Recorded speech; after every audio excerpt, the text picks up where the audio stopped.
Asian Racing here, back today with another video. Now, this week is a pretty decent week if you're into Assetto Corsa modding. Not only did URD bring out their Glickenhaus, or licensed Glickenhaus for Assetto Corsa, Racing Studios, the guys responsible for bringing the Formula hybrids, the old vintage Formula cars, some great GT1 cars, they released their long waited for RSS Formula 2013. Now, this thing is, well, it's amazing. It sounds spot on. Like, you cannot fault the sound. The way it drives is amazing. It just is absolutely amazing. Now, I thought, what sort of video should I make for this? Should I make a review? Should I make some sort of cinematic? But given I recently picked up a VR headset and I want to do a lot of VR driving, I thought the best way to sort of test it out and show it off to you guys is go for a race. Go for a race against the AI in VR with the Formula RSS V8. We're going to head over to a certain Italian track known as Monza for this, because that's actually the most fun combo I've possibly found so far, is this car at Monza. So yeah, I hope you enjoyed the video, and I will see you all at Monza in VR. This should be pretty cool. Alrighty, so here we are on the grid, and this is an absolute childhood fantasy of mine to be here, to do this. I am a massive fan of this era of Formula 1, and the whole 2011 to 2013 is one of the best eras of Formula 1 ever, in my opinion. But to actually be able to live this, to see this, to sit on the grid. Oh, that's my mic. There's a Lotus enemy. I love that car. The Red Bull. I'm sitting in a Ferrari Formula 1 car at Monza. This is just something I have been wanting to do for a very long time. So, should we just go ahead and do some racing? Or, as I would like to call it, well, self-pleasure, really. That is certainly what it's going to be. So, well, let's go racing, shall we? Alrighty, so, let's go racing. Lights are on. Revs are built. And it is lights out, and away we go. Oh, that was a terrible start. Lots of wheel spin. Now we can get the power down, and we're having to take to the grass here. Around the outside of the Lotus. Check the mirrors. We've got a Red Bull ahead of us. We're going to brake nice and early. Just try and find a gap to slide into. I think we're 3 wide at the moment. Oh, come on, Toro Rosso. Get a move on. Get a move on. Oh, little bit of a bit from behind from someone there. Oh, that's the Red Bull turning us. And that's a bit of a rude start there. Well, classic Monza T1 instance, I suppose. And now we're going to try and make some moves back up. So already past the McLaren. I think that is Jenson Button. Yet it is. 7th gear. We've got a nice run on the Red Bull. He goes defensive. Oh, he goes defensive very late. Oh, a little bit of a front wing tap there. Luckily damages off, so we don't have to worry about that. Try and get the power down. There we go. And now up to the first S mode. Down to 3rd gear. Turn it in. See the apex. Aim for it. And you can really feel where the apex is in VR. I actually love it. Down to 3rd gear for the 2nd Lesmo. And now, bam, on the curves. And then now open the rear wing. Oh, the run we got on the Red Bull. 7th gear. That is, I think, Mark Webber. Could have been Sebastian Vettel. Can't remember which helmet he had in this year, 2013. Oh, a little bit late on the brakes to somehow make it stick into Ascari. Whoa, that's a bit excessive on the exit. Got 2 Ferraris ahead of us. The cursed 3 Ferrari year. You didn't see this in the 2013 F1 law. Now up to the Parabolica. Brake nice and early. Take it wide on entry. Oh, lots of understeer. And now really just jam all that hybrid out of there. And now we've got to run on this first Ferrari here. We're going to tuck into the slipstream, take out the last second. I was a little bit late on the drive out there. And 2 wide up ahead. Should we make it 3 wide? Should we make it 3 wide? Yes, we're going to make it 3 wide. Oh, the absolute dive bomb on the Lotus and the Mercedes as well. Jam the hybrid. There we go.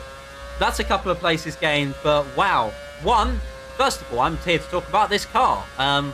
This car is amazing. It is amazing in absolutely every single sense of the word. The sound, the way it drives, the way it looks. Oh, it's just beautiful. This car is an absolute masterpiece, Racing Studio.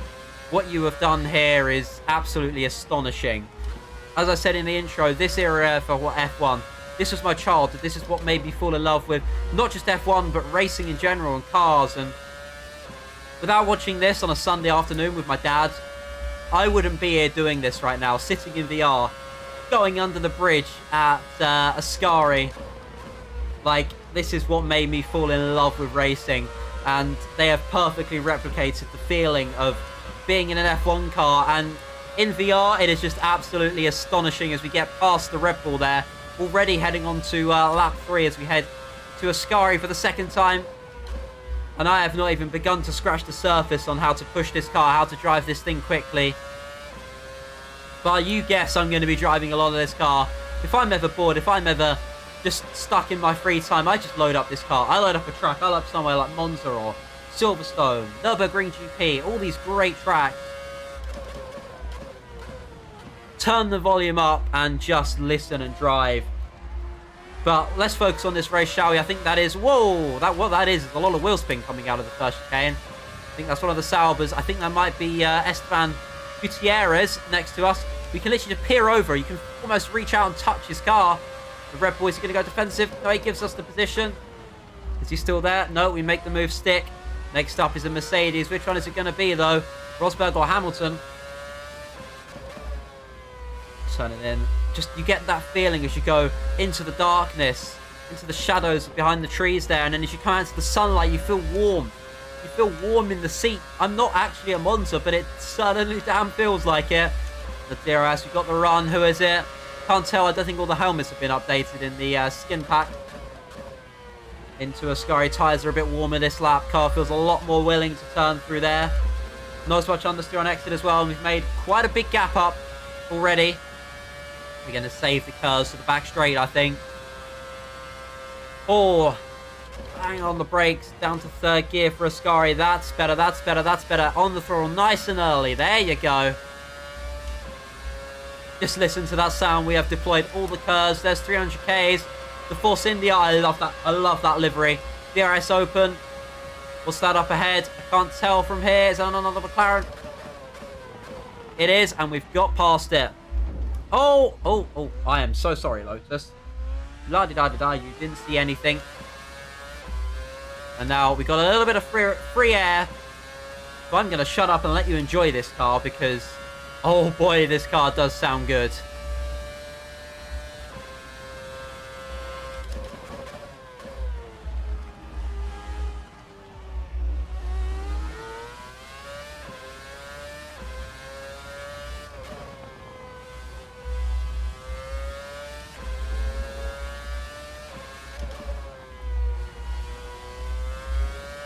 Well, Rip Romain Grosjean. He's retired. That's not Pog. I think that must have been the Lotus that I definitely didn't take out into T1. We've got 3 laps to go. Pushing it a bit into Ascari now. Oh, a little bit of understeer. These cars definitely ain't modern F1 cars, put it that way. These things are so much more alive. Of course, you compare this to something like a modern F1 car. Has no power compared to it and no downforce compared to it. But it's still an F1 car. It still sounds absolutely glorious. And this is a very hot take. But I would take the V8 over a V10 any day. Absolutely any day. Not because it sounds better. Because the V10s do sound better. The V10s sound a lot better. But for me personally, and my connection to this era of Formula 1, these V8s just remind me. They give me that nostalgia of being a 7-8-year-old kid sitting, as I said, on a Sunday afternoon, watching it with my dad on BBC F1, the chain playing before the race. Absolute glorious times. He's going to force us to the outside. It's like Vettel and Alonso 2011. All the Caterham's still there. We're going to have to give him the space. And now the Sauber's going to want to run back at us into the first Lesmo. Oh, we get a bit of understeer. Caught mirror watching there. Going to try and get him back through the back straight, I guess. Get a decent exit out of the second Lesmo. Use some of that curves up. There we go. Open the DRS. We've got the slipstream. Have we got enough of a run? We're around at his tail. It's going to be close into Ascari. He's going to give us... He's going to let us have it. I think he is. But let's even try and get the place back on that Caterham. Another thing, that Caterham, one of my favourite liveries of the year. That thing looked absolutely sexy. And while it didn't go as well as it looked, it certainly looked well enough. God, we need another team back in F1. We need 21 cars. 21 cars? That would be interesting. We need 22 drivers. That's what we need. So on to lap 6 we go. We got 2 laps to go. Oh, I forgot to open my DRS there. Caterham might have a run. No, he's too busy with the Sauber in the mirrors. Oh, Red Bull. Sorry, Toro Rosso, I should say. I missed that Toro Rosso livery, especially the 2017 one. Braking very early there for turn 1. Up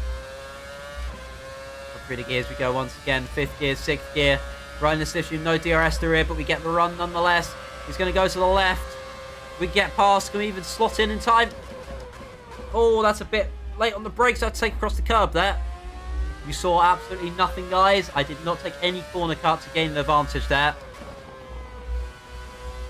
God, I love VR. You can just see everything. The track feels so much wider than it ever does on a screen. You can just look at the apex, and driving an open wheeler, driving an open cockpit car is like nothing else you can imagine. You can peer over, you can see the whole suspension working, and as we head into a sky, you can literally look at the apex.